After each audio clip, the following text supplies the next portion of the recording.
26 ستمبر 2024 لاہور کی session court نے ایک مسلمان سیکیورٹی گارڈ محمد عارف کو 22 سالہ مسیحی خاتون نیہا ارشد کے قتل کے جرم میں سزائے موت سنا دی۔ ایڈیشنل سیشن جج کے ذریعے سنائے گئے فیصلے نے نومبر 2021 میں نیہا کی المناک موت کے بعد تقریباً 3 سال سے جاری قانونی جنگ کا خاتمہ کیا۔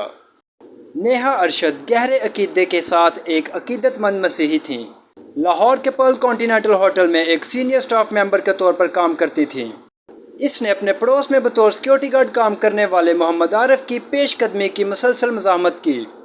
اپنے مسیحی عقائد کی وجہ سے نیہا کی طرف سے اس سے شادی کرنے سے انکار نیہا کے بار بار مسترد کیے جانے کے باوجود اپنے عقیدے سے باہر شادی کرنے کی خواہش کا حوالہ دیتے ہوئے عارف کا ہراساں کرنا بڑھتا گیا۔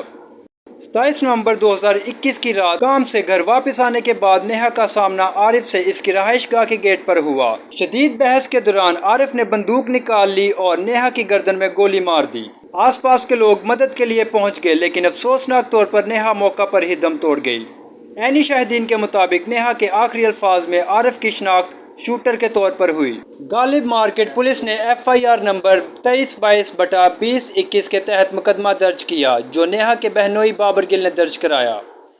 عارف کو کچھ ہی دیر بعد گرفتار کر لیا گیا لیکن اس نے قصوروارانہ ہونے کی استدعا کرتے ہوئے دعویٰ کیا کہ نیہا نے خودکشی کر لی ہے۔ اس کیس نے پاکستان میں مسیحی خواتین کو درپیش خطرات کو اجاگر کرتے ہوئے خاصی توجہ مبذول کرائی ہے۔ جہاں نیہا کے اہل خانہ نے عدالت کے فیصلے پر راحت کا اظہار کیا وہیں وہ اپنی بیٹی کے کھونے کا غم منا رہے ہیں۔ خالدہ نے فیصلے کے بعد کہا کہ انصاف مل گیا ہے لیکن یہ نیہا کو واپس نہیں لا سکتا۔ معلومات کا قابل اعتماد ذریعہ CRC۔ جڑے رہیں CRC کے ساتھ۔